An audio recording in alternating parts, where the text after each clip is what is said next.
亲切的一个前辈，就是说，哎兄弟，哎兄弟，他说我没有那个资格可以叫他兄弟，但是我觉得他能这样叫我的话，我很开心。而且现在虽然我也不能一直难过下去，因为我知道我这样对龙哥也不好，所以我还是要保持一个乐观的状态。因为他看到大家的时候都是开开心心的，然后最舍不得就是他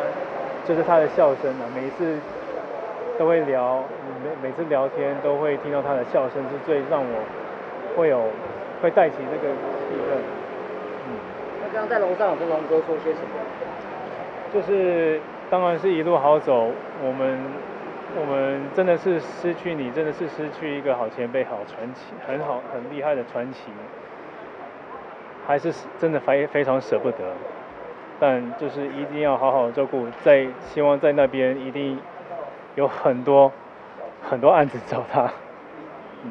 有没有跟他相处印象很深刻的事情？印象深就是第一次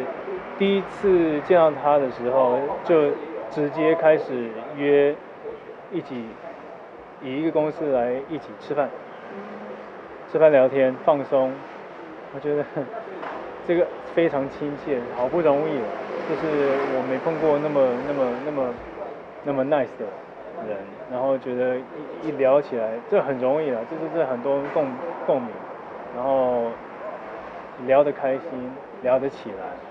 然后反而是最完美的是一个 happy ending， 那一天晚上就立刻没有再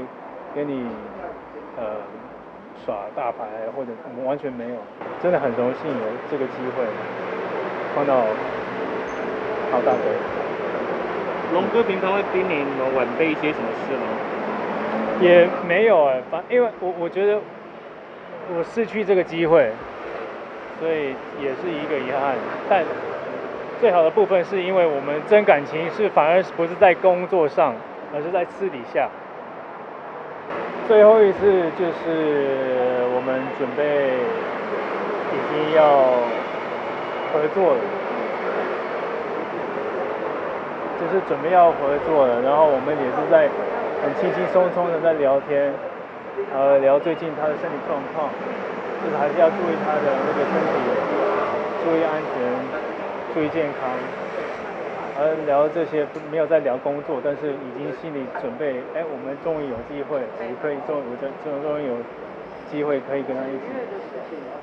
起，还没安排，就是没有准备要安排聊这个，对。好像上9月初还是8月底，8月。那刚刚在楼上除了跟龙哥话比，有安慰一下龙嫂嘛？因为毕竟就是上次第一次就有了，都有了。今天还是跟龙哥想聊个天。